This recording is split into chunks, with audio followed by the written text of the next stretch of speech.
Errol Spence is really on the verge of being a global icon.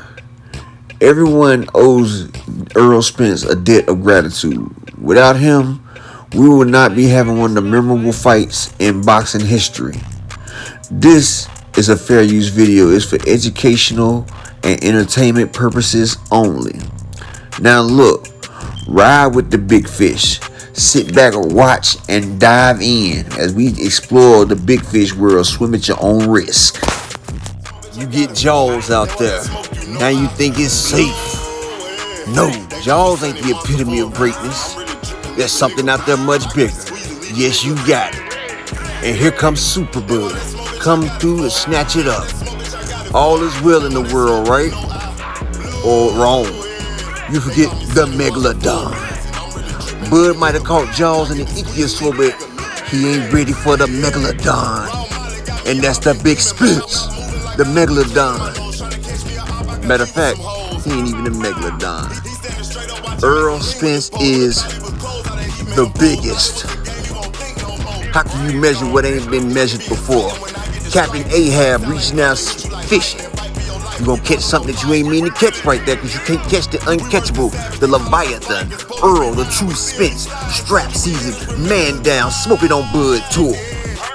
That's why we had to bring one of the biggest fights here to the home of the Dallas Cowboys. Because on Saturday, the winner walks away as the unified champion in the welterweight division, the first undisputed welterweight champion of the world in this four-belt era. I'm Brian Custer, the host of Showtime Championship Boxing.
Shit sleep.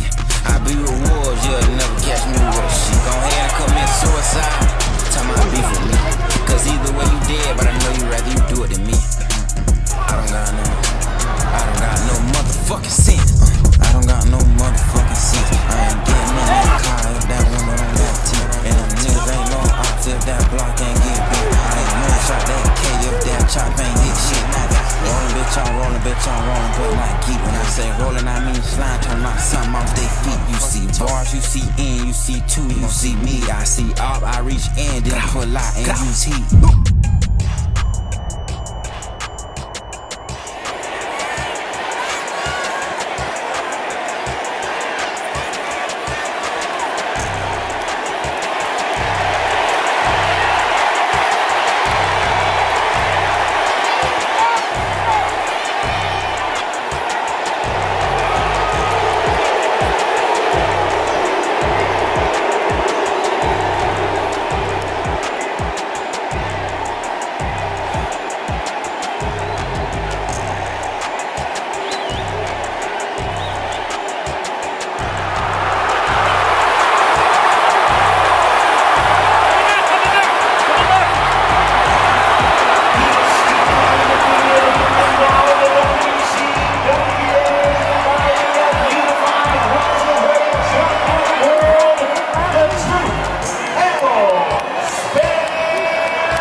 women.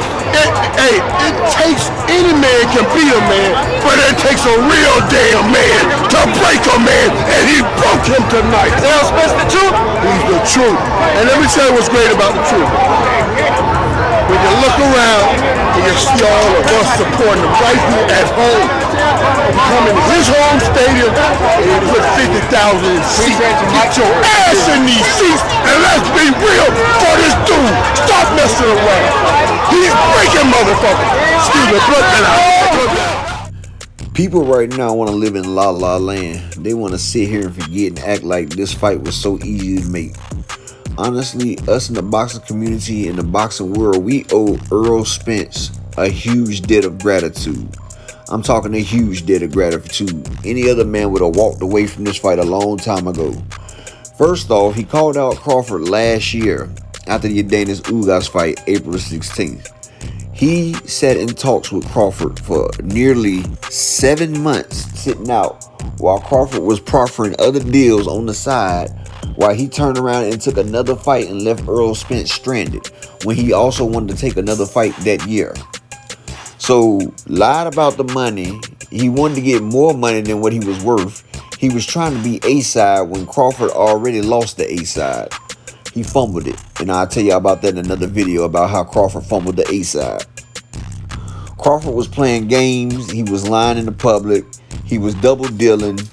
He was trying to get his basically retirement money because he knew this is his farewell fight.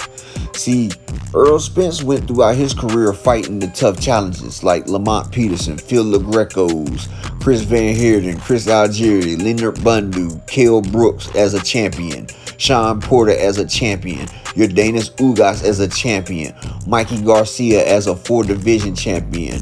You got Ocampo, #1 contender. You got the list goes on. Danny Garcia after a car wreck. Like, Earl don't take tune-up fights. And without Earl, we would never have Undisputed because Bud was content to sit there with that one belt. Yordenis Ugas tried to call Bud out for a unification fight. He didn't fight. Bud called out Keith Thurman and then reneged when Keith Thurman said, "I want you, Bud." Because Keith Thurman knew that was the only way he was going to fight Earl, because Earl said he's not fighting Thurman. And that's period.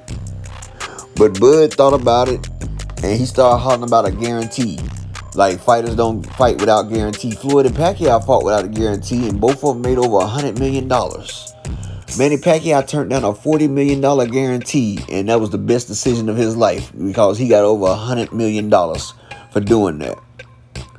Crawford's demands were ridiculous. Talking about transparency. He wanted to run Showtime and tell them what to do.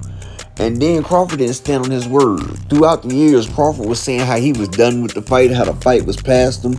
But when he talked to Earl, he said, "I want Crawford. I don't want nobody but Crawford."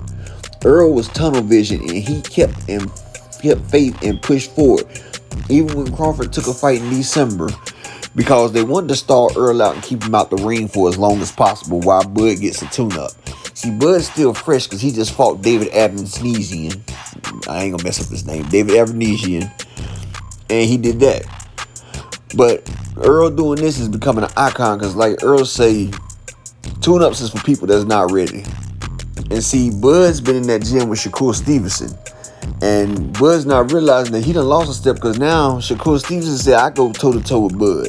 So now Shakur got the big head because he's piecing up Bud, but he don't realize that Spence is an A-class boogeyman. They forgot Spence is the man didn't nobody want to get in the ring with. Porter didn't want the ring with Spence. Danny didn't want the ring with Spence. Thurman actively ran from Spence. Kell Brook didn't want with Spence, but he had to get in there, and you see what happened. And see, Earl will become the face of boxing, which is good because he's a likable character. He doesn't cause any more controversy, and he's pushed by Jerry Jones. And see, we could do good to have Errol Spence. And plus, he's living off of Floyd's legacy anyway because he was the truth. He's the guy that went in there and pieced up Floyd in a boxing match and didn't say nothing. No matter what everybody asked, he didn't say nothing. And Floyd named him the truth. Just like Mike Tyson named David Benavidez the Mexican Monster, but Floyd Money Mayweather named Errol Spence the truth. And he's did that. And see, Earl could have moved up, fought Charlo. He's been saying he wants to move up. See, they tried to make Earl too heavy for this division because they know it's hard for him to make 147. Earl is a big welterweight, but he's never missed weight. That's funny, right? And see, Crawford, he felt like since he had the accolades, he was still the A side. But what he realized is the people that he fought, Britis Prescott, Ricky Burns, people like that, and Dongo, these are not Hallmark fights. Horn, these are not Hallmark fights. You picked and chose your way up to being a champion, and you stayed a champion. That's why you carefully picked and chose who you fought. But see, that's where your downfall is, because as you was picking and choosing, you wasn't elevating your skills. And not to say Crawford don't have skills, he's a bad man. But hey, when you ain't elevate your skills and you didn't push forth, it's going to come back on you. And you're going to see the vast difference in skills as you get in the ring with Spence and he shows you. But we all owe Errol Spence a debt of gratitude, and we should thank him, because without him, this fight would never happen.